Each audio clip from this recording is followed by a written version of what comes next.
The first players off the youth conveyor belt have arrived.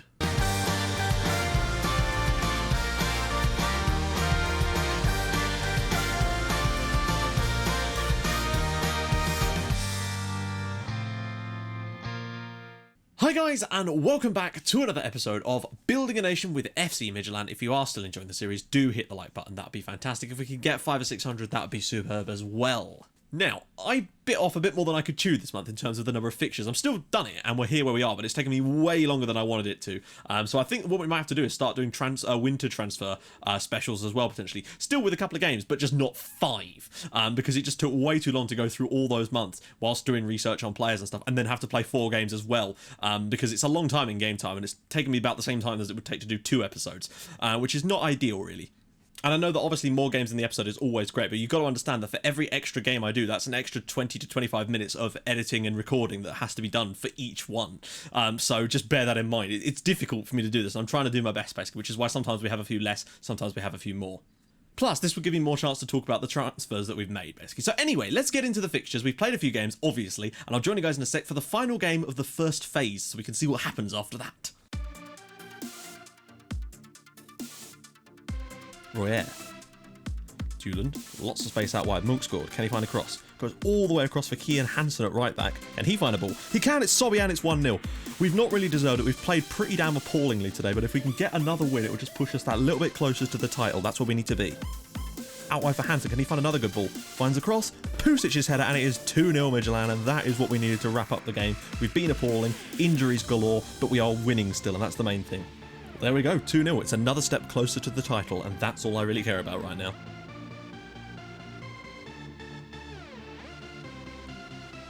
Oh, it's in from the corner. That was unexpected, actually. I wasn't even commentating there. Just looked like a simple situation, but there you go. 1-0 to Randers. A little bit disappointed, but what can you do? Monk scored. Ball in back post. Not quite Kirk. Oh, through for Sisto. Can he turn and shoot? He can, and it's 1-0. 1-1. We're back level. Pione Sisto with the goal. Kirk with the assist, and we're level at Randers. Even a draw away here would be a decent result, I think. So might go for the cross. Goes for Hansen instead. Ball in. Kirk's across, and it is 2-1. Nikolai Kirk has been superb today. A goal and an assist, and we now have the lead away at Randers, and this would be huge. It would put us 18 points clear. 20 seconds left. Boring's ball in. Back post. Fisker. Oh, for God's sake. In stoppage time, back post cross, and it's 2-2. Disappointing. We really should have done better. We should have got a third goal when we had the chance. And there we go, it's 2-2. Shame, really. We were probably the better side on the night, but that's just how it is, isn't it? Kusk with the ball in. Oh, it's off the crossbar and putting on the rebound by Zukanovic, and Copenhagen have the lead here. This is a big win if they could get it. It'll push them up into that top 6 zone. We're not really that bothered at the moment. We could do with not losing. Well, there we go, an appalling game. We couldn't really do much. We have so many injuries and unfit players at the moment. It's not a good time, but we're still ploughing through. Cadlet steps up and scores the penalty. At least he's managed to score that. I'm still on the fence about maybe selling him in the summer because he just isn't doing much of a job for us these days. Cadlet's, oh, nice little turn. Finds Sisto in the channel. That is a lovely, lovely goal. I have to say, Cadlet's wonderful bit of work on the spin there. Now that I've criticised him, we'll probably go and bag a hat-trick today or something. 2-0. Oh, into the channel for Obifule. Can he get his first assist? Ball across. Sobby's goal. There we go. 3-0. Obifule with his first assist for the club, and Sobby with another goal. 3-0. Getting revenge after losing 3-0 to these guys earlier. Well, there we go. 3-0. There was the tiniest hint of a wobble in our last game, but not today. Now, you guys know that this really irks me about FM. How are we the runner-up for Manager of the Year with a 69% win ratio? Whenever we have a season where we overachieve, we never win it because it always goes to the league winner. But whenever we're the league winner, oh, hell no. Right, so as you can see, we're 15 points clear at the top of the league. I think in total, I don't know how many games we've actually got to play. And that is one thing I haven't quite figured out. I think it might be 35 or 36. So we're still nowhere near actually winning the title just yet. But you've got to say, it does look pretty damn good for us. Copenhagen are sort of working their way back up now. I feel like maybe 3rd was a bit of an overstatement. I think 4th is definitely where they're going to get in the end. They beat us, for example, and I wasn't entirely disappointed in that in a way. I thought to myself, we don't really need the win, and the fact is we just weren't good enough to win on the night anyway. But the reason I wasn't so disappointed because I thought to myself, that's another 3 points for them. Hopefully can get them into Europe so they can continue to be good, basically. And I obviously want the other teams to get better as well, but the one thing I don't want is for the league itself to get worse apart from us. That's the one thing we cannot afford to have happen. We need the strongest competitors to stay strong, for the meantime anyway, and build up the other teams underneath them so everybody gets better. Now, currently, I'm in the midst of the biggest scouting part of this entire save, basically, so far, because in February, the first big batches of regens came through, and of course, they don't really stop until sort of April. So we've basically working our way through a backlog of about 2,500 players at the moment. Each one gets a scout report coming through. I'm still on Russia at the moment, which I think was like mid-February, to give you an idea. Which is why our shortlist now contains a lot of players from the likes of Argentina. We have one there. I'm probably going to remove a lot of those just because I don't think we can sign any of them. But look at some of the ability on some of these players. I mean, this goalkeeper guy, for example, who's in Russia at the moment, Alexei Kadamov, that ability does make me wonder, although the potential, a little bit low. But again, as you can see, a lot of the scout knowledge on those ones is very low. I've not got around to sending out scouts for them yet. I'm just adding them in there sort of preemptively. So there's a very long way to go. Also, you'll notice there's an American guy here called Ryan Murphy who looks fantastic. He's a left back. He's 19 years old, and I'm tempted to try and snap him up if I can. Now, I've been a bit busy with transfers. We've actually made a few as well, so important. Now, obviously, you saw at the start of the episode who came into the club in January, and there was a guy in there called, I think it was Paul Griffiths, who was Australian, who's someone I brought in between, basically. But there's a few others that we've added to that. We've got James Bassey, who I'm just going to quickly show you now. And again, these don't all have to turn into world beaters. Please stop thinking that every single player I'm trying to sign is going to be the next wonder kid. I'm trying to bring in half decent looking players. You know, every player sometimes will have faults. It's not about that. It's about mass sometimes. We've got Rato, who comes in from Brazil, I think, actually, on a relatively cheap deal. There's Pablo Ruiz. I don't know if I showed you him or not, but the estimated cost, I think we got him for a lot less than that. There's also Michael Greenwood. I think I actually showed you guys him a couple of episodes ago.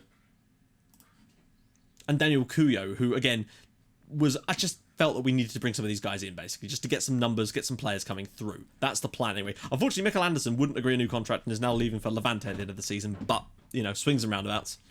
And this is one of the reasons why I definitely think that a winter transfer special wouldn't be such a bad idea. Still have a couple of games in it, but just not as many, which will give me more time to show you guys the players before I actually go out and sign them. And so we can take a little look through that sort of stuff a little bit more, because I really do want to show you guys more of that sort of stuff. Top scorer at the moment, as you can see, Václav Kadlec with 17. He really has sort of gone off the ball, and I'm actually thinking about maybe moving him on in the summer. If we can get a big enough bid of a couple of £1 million, and I know we've got a bid on them at the moment, but it's from Hull, and they don't want to pay any more than like 1.2, and I just don't think that's fair. But if we get a decent bid in the summer, I might be tempted to move him on, put Pusic in there for the meantime, and just allow the regen strikers like Malcolm Wilhelmsson to come in and maybe try and get themselves a place in the squad nice and early on. We've had bids from loads of our players. Sisto's complained about wanting to leave, as has pretty much everyone you can name in the squad has complained about wanting to leave and join these big sides or whatever. Milan put a bid in for Mikael Juland, which was, I think, £150,000. He's worth 1.3 million, I think, which is ridiculous. And yeah, he wants to leave because it's a valuable valuation or whatever, some bullshit like that. I think that's going to be one of the main struggles with this save in the coming seasons, is keeping hold of these players, because unfortunately with so many good young talent in theory, we're going to have bombarded with transfer stuff during the summer, and it's going to be a pain in the arse. So I'm just going to put my assistant, well, not my assistant, but I'm just going to make myself deal with it in the sense of just rejecting all offers under a certain amount. Unless it's something absurd, then we won't accept it unless we want to get rid of the player. It really doesn't help that we've had some injuries over the course of the Christmas period as well, with some of the friendlies coming back into it. I wanted to try and get the squad fit, so we were rotating as much as I can, but unfortunately, once again, unless you take charge of the friendlies yourself, your assistant doesn't seem to make substitutions anymore, most of the time, unless the player gets injured. Unfortunately, I don't have time to take charge of every single friendly we make, because we play quite a few of them. So Harmeet Singh is out with a broken ankle, I think it was, so he's going to be out for bloody ages. Mikael Juland pulled his hamstring, I think in the last game or the one before, and Novak's got something else, slip disc in his back, because of course he does. Roma missed a couple of games as well, so it's not looking good, but we brought a few guys in and up. So we've got Junior Ibrahim, Wilhelmsson, where is he as well? He should be on the bench. Maros is still there, Oberfule. There's a few more players joining the team, and I'm thinking it should see us through. But next season, we're going to have much deeper pockets in terms of our squad depth.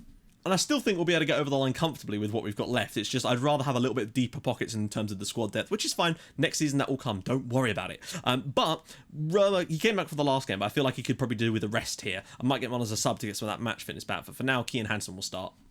So, we haven't got a lot of possession so far. We've got a lot of wingers in this squad. Oh, hello, Kadlec is through. Can he finally score a goal? He can! Václav Kadlec makes it 1-0, and I'll tell you what, a win in this game as well. It's a lovely ball in, but oh no, it's not. It's not even a ball. It was a horrific piece of defending from Cerniuska, but Kadlec is in, and he's actually scored a goal. He does look like he's going to be on for a much lower tally than he was on last year, though, which is what's most disappointing about him. He should really be getting more goals, because we're playing so much better than we did last season. We're predominantly going through the middle today, and I'm wondering if we just try and exploit the middle. They're not quite playing a 4-4-2, they're playing that 4-4-1-1. But, I don't know, maybe. Mostly long passing too. Maybe we should just look for those balls through the middle for Kadlec. So that's maybe our best way of getting through. This is where we could really do with someone like Olsen. But he's just been a bit hit and miss at the moment. But he's still very young. We need to remember that. When I started this save, for some reason I thought he was a lot older, but he was still only like 21. Hansen out wide. Can he find another good ball in? He finds Kadlec. Royer! Oh, Daniel, that Damn. No, Matt. No. It's Sisto with... I can't believe I even started saying that. Drachman. Looking back in 2 years, everyone would be like, what the fuck is he on about? Anyway, Sisto's balling. We've got someone on a 6.2 in our defence, which is a little disappointing. Sobby, poor first touch, back for Cadlets. What are you doing? They both sort of just went, nah, you deal with it, no problems. We've got Diabetes coming down the right-hand side here. Clerver, ball over the top. Sakibo finally does something good there. Sobby, there we go, over the top for Cadlets. This is our main way through, I think. Oh, we scored again. Cadlets is finally...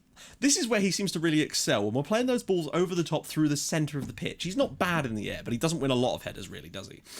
Sobby with the ball over the top. Cadlets has got the pace. Decent first touch to set himself. It's a lovely finish, actually, because he's inside two defenders there. Rolls it into the far side, and we're 2-0 up. We seem to have found our mojo over the last couple of games after a poor result against Copenhagen. Oh, dear. Wow. I mean, I had to sit in stunned silence as my defenders just go, no, after you, sir. It's almost as if Cadlets has actually heard what I was saying about thinking of selling him. That's the first brace he's scored in decades. Right, we're on to substitutions because literally nothing has happened in this second half at all. There's not been a single highlight. So Sobby is going to come out, and I'm going to get in... Should we... No, I think he's that great there. The problem is the Trek role does require a little bit of extra ability rather than just a straight up can play there, I think. So we're going to go with Olsen. He's sort of the main man for that role as well. Royer is going to come off for Oberfule, and I'm going to make 3 subs. Oh, bloody hell. No, mouse. Behave. Roma comes on for Kian Hansen as well, just to sort of mess things up. Not mess things up, you know what I mean. Just to get some fresh legs in there. It'd be nice to see Oberfule get a few runs out now. He's looking solid. Oh, he's going to take the free kick. Oh, he's hit the crossbar. Tell you what, don't know why he's on free kicks. Maybe he's got decent free kick stats. Olsen's ball in. Cleared away. And that probably do it, you know. There's been literally nothing has happened apart from that Oberfule free kick in this second half. There's been nothing of note. Unless Roma's going to do something special here. Ricocheting into nothing there. It is going to be a 2-0 win, but that's fine. Back-to-back clean sheets, 5 goals scored. Suddenly things start to look a little bit better for us there. It's also worth noting, we're 15 points clear. Those two sides are really starting to stretch their legs. There's a 9-point gap to anyone underneath. I mean, we are literally, as you can see, Copenhagen up into that spot, and they'll probably stay there now, I think. 4th is probably the best they can hope for, I'd say. So guys, it's me from the future. I decided to add this in because unfortunately when I'm making these videos, I can never actually tell how long the live com is going to take and how long it's going to be when it's come to be edited down. And because that one had so little in it to show you, essentially, this one was going to come out way too short, even for my liking.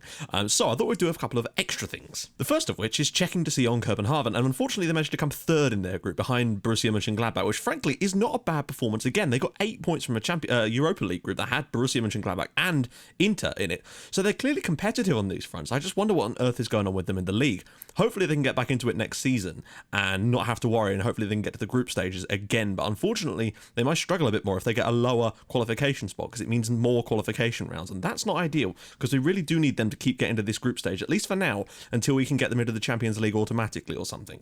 I thought we'd also have a look at the Leagues in Focus page, because this is something I don't really look at all, but I thought you guys might be interested in kind of what's going on in some of the other major leagues that I have turned on in this save. Now, this is just a smattering of the ones it's chosen. But as you can see, Barca currently winning La Liga with Real Madrid down in 4th spot. Down towards the bottom of the league, we've got Getafe, Zaragoza and Rayo Vallecano looking like going down. Bayern Munich, top of the Bundesliga, no real huge surprise there. If you look a little bit further down, Ingolstadt absolutely... just getting trounced, it would appear, which is a shame. In the Premier League, Manchester City, Liverpool, Chelsea and Manchester United, as well as Arsenal, frankly, a really tight title race this year. Bournemouth doing astonishingly well, which is lovely to see. Down at the bottom, Hull looking like they're goners. Palace and, well, the rest of the battle looks quite interesting. Brighton up there in the Premier League as well, which is kind of cool. PSG pretty much walking league, as you would kind of expect. In Serie A, Juventus doing pretty well up there with Milan, Inter, Lazio, Sassuolo doing very well as well. Roma in there as well. Napoli quite far down. See who's any surprises down there. Crotone, Bari and Avellino all down there with Atalanta not exactly doing a great job either. The same usual top 3 over in Portugal, but it's interesting to see Vitória Guimarães, if that's how it's pronounced, I don't know, doing quite so well. Braga usually occupy that spot, I found. Looks like União de Madeira did go down. Sad times. Chavez and Penafiel are down there as well. Ajax dominating the Eredivisie, which is not really a huge surprise, is it? And what else? We've got Shakhtar, of course, dominating Ukraine, and Zenit leading in Russia. Something I thought we'd also take a look at is the expected finances, the projections, which is very strange that they seem to be so low, but I assume this is not taking into account many different things, such as Champions League prize money. I suppose it can't really, can it? So this might look a lot worse than it actually is, because remember, we're going to get like 8 million in TV revenue at the end of the season, and every time we qualify for the Champions League, we get another 8 million at the start as well, plus anything extra we gain in between. That's basically what's keeping us afloat at the moment, along with league prize money, which I'm very curious to see what that comes out at. So this is a little bit deceptive in what it's actually showing. I think our profits should be totally fine. I think over the course of this save, we'll actually start to make some really serious profits once we get further into the Champions League. And unfortunately, it's going to get to the point where the board probably will sell some of our players out from underneath us.